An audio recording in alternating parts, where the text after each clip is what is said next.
सो आजकल एक नया टर्म सुनने में आया है कि फेक फर्म क्रिएट हो जाती है। तो ये जो फेक फर्म है ये कैसे क्रिएट होती है, इसके बारे में इसमें देखिए, फेक फर्म्स वगैरह जो होती है, बेसिकली अंडरलाइंग इन लोगों का क्या रहता है, ये फेक आईटीसी एक तरह से पास ऑन करी जाती है। आईटीसी का पूरा एक बार मैं ब्रीफ कर देती हूँ। जीएसटी में कैसे रहता है कि सप्लायर है, जो गुड्स या सर्विसेज हैं वो सप्लाई करेगा किसी रेसिपिएंट को।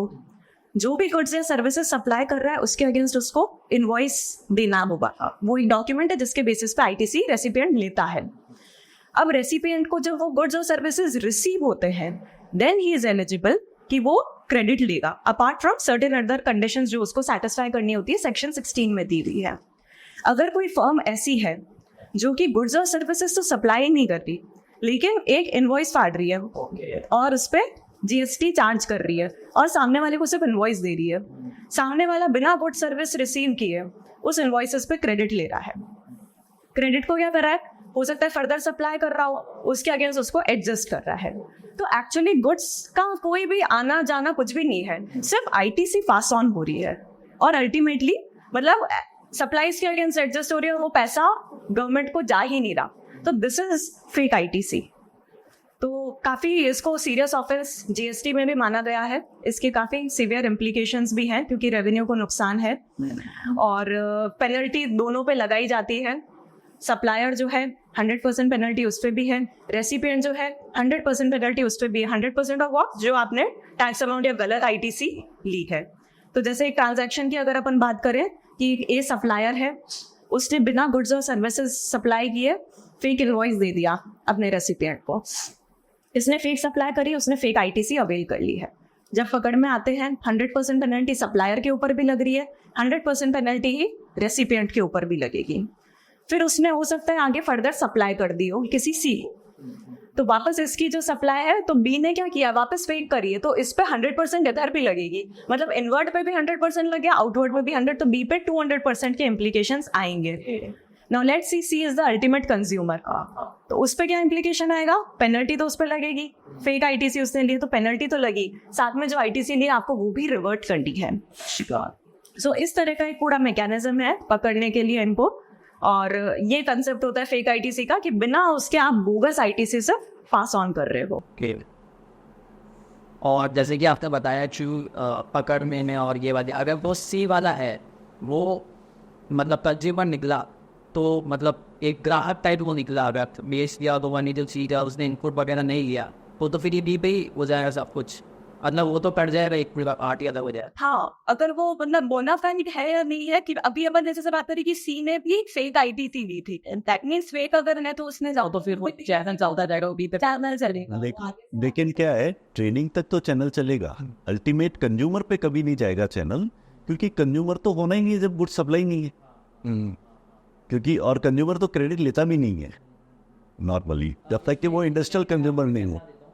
कि समझते तो कंज्यूमर है वो भी फेक है, मतलब वो दिखा रहे थे कि मतलब माल सप्लाई हो गया है, वो सब चीज़ें हैं, इसमें कंज्यूमर भी फेक है, वो दिखाना भी प्रोडक्ट मैंने ले लिया, ऐसा कुछ कभी हुआ है? ऐसा भी हो सकता है कुछ सिचुएशंस में, जहाँ क्या होता है, जैसे मैं बात करूँ, सपोज एक एग्जांपल लेता हूँ किसी पर्टिकुलर कि एक सीमेंट इंडस्ट्री है। सीमेंट इंडस्ट्री सीमेंट देती है किसी कस्टमर को मकान बनाने के लिए, कंज्यूमर को, तो उस पर टैक्स तो लगता है, लेकिन उस कस्टमर को क्रेडिट नहीं मिलती है, ठीक है। और अगर वही सीमेंट बिकता है एक बिल्डर को, या बिकता है एक किसी होटल वाले को, जो हम बात कर रहे थे कि वही होटल को, तो उस सीमेंट की क्रेडिट मिलती है इंडस्ट्रियल यूज पे। सपोज पाइप्स बनाता है कोई, सीमेंट के पाइप्स बनाता है, तो सीमेंट के पाइप पे मिलती है।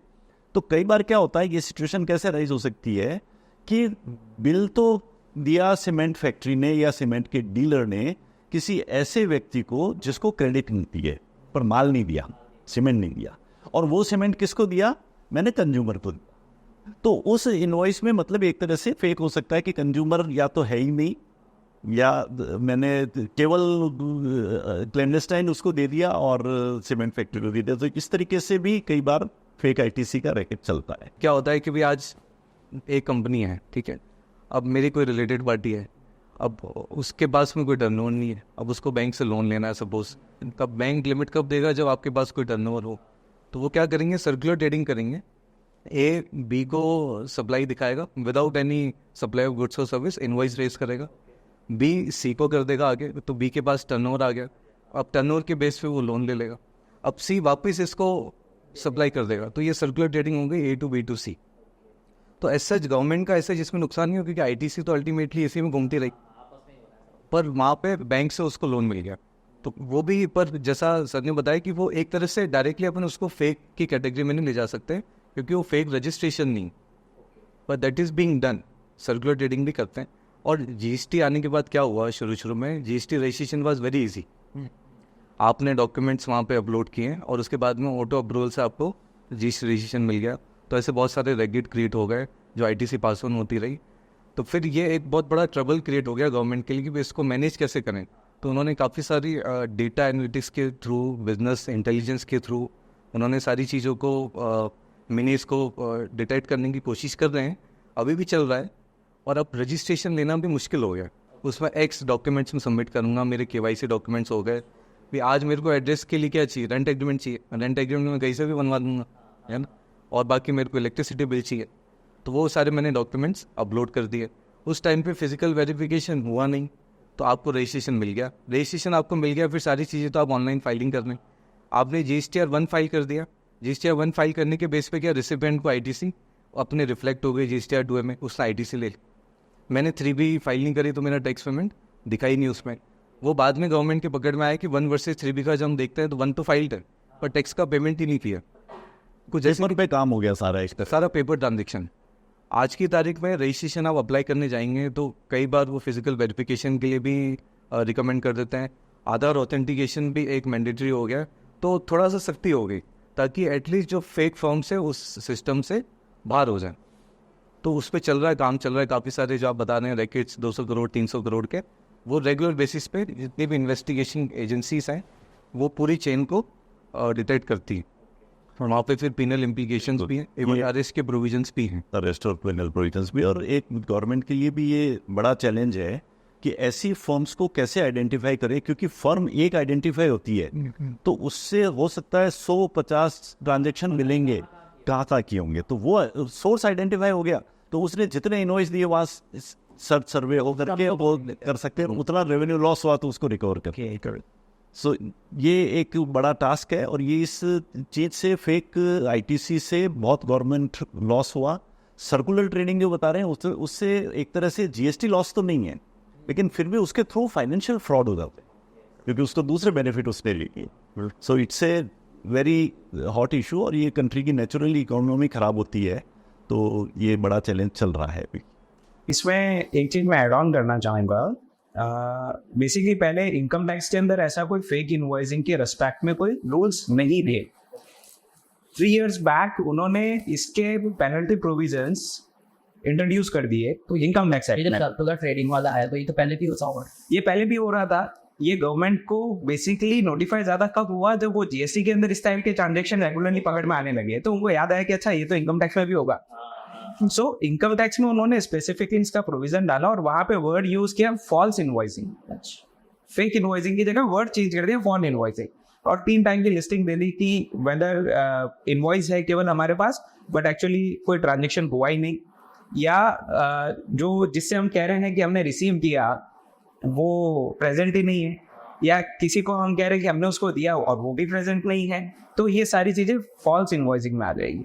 तो स्पेसिफिकली सेक्शन इंसर्ट किया गया पेनल्टी प्रोविजंस में, सेक्शन 271(a)(b), एंड वहाँ पर इन्होंने लिख दिया कि 100% of the amount, of course GST को हटा के, हाँ, क्योंकि वो क्रेडिट वाला इशू वहाँ पे चला गया GST में, तो 100% ऑफ द अमाउंट जो आपने एज एन परचेजेस क्लेम किया है हम उसको पेनलाइज करेंगे ना, 100% पेनल्टी ऑन दैट अमाउंट।